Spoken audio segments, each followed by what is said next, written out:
Alright, this is Scott Tigg with you, and I'm in my layout room here. Just got through with an op sessions probably about 3 weeks ago, and down here running some cold trains back for staging and stuff like that. But I had a bone to pick with Athearn, and I got some of these tank cars here right before the op session. See here, and it's the 33K LPG tank car. Now this is a beautiful beautiful car. You can see it right there. Beautiful cars, they come in white and black.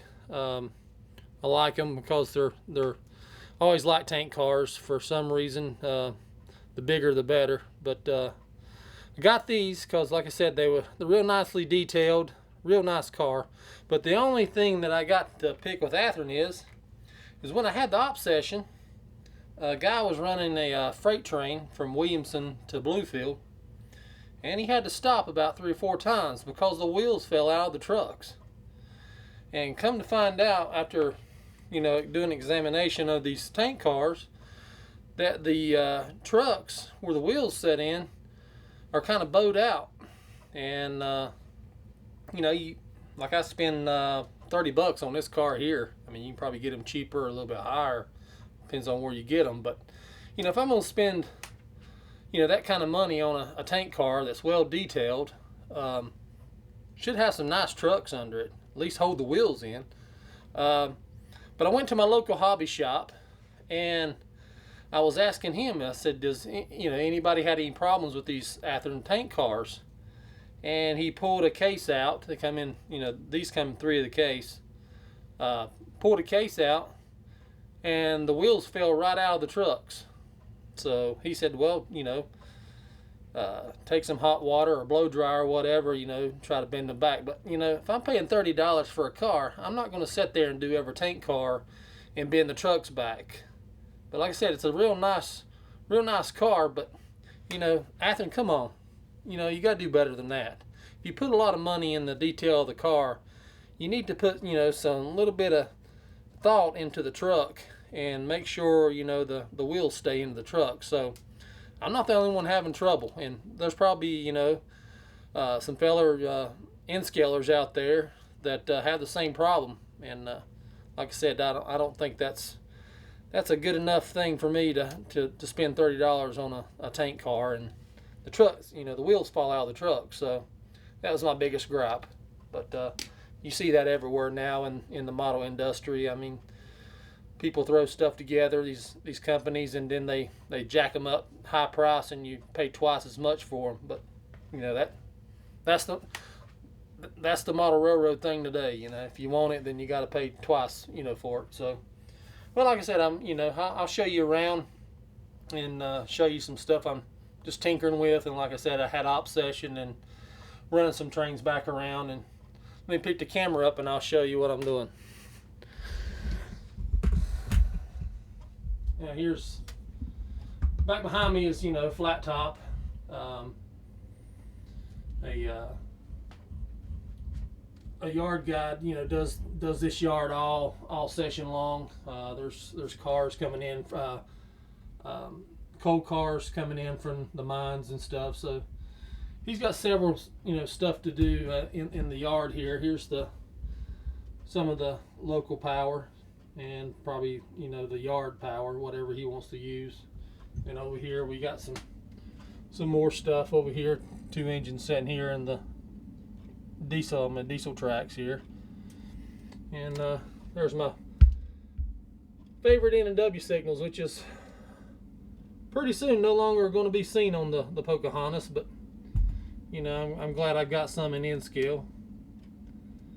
Custom made, from a guy in Canada that did custom signals. He's a engineer that works for CN and did custom signals. I don't think he does it anymore. Should have got some more from him before he started not to do it no more. But real nice signals, real nice job. Here's some coal trains that I'm heading back to the mines to restage themselves. It's sitting here at West O Yard right before you get into Bluefield staging. And here's I think this is 234. It will be 234 when I send it back around to Williamson staging. It's 233 now, and I'm going around to put it back in Williamson staging to be 234. So yeah, it's got some nice power on it there. SD70M-2 C44AC, GEVO, sorry, GEVO. There's the M-2 and M-2. And over here, let's see here what we got over here on aisle number 2. Here's a coal train spread out. It's going back to the mine. Got to run it up top. You see the top level there. And it comes through here. I can hold the camera still. It goes all the way back there.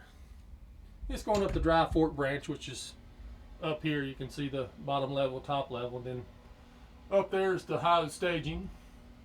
Sorry, got a V&O train up there. 3 GEVOs on there. And we didn't get to operate this mine in the last session, run out of time. We run about 40 trains in a session, so sometimes we probably leave about 6 or 7 trains that we don't get to run.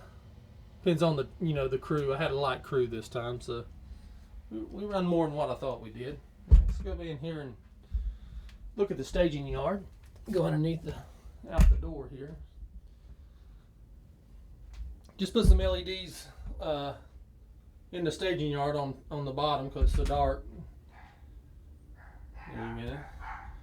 You see the top. That's Williamson. And then you got Bluefield down here. All these engines sitting here.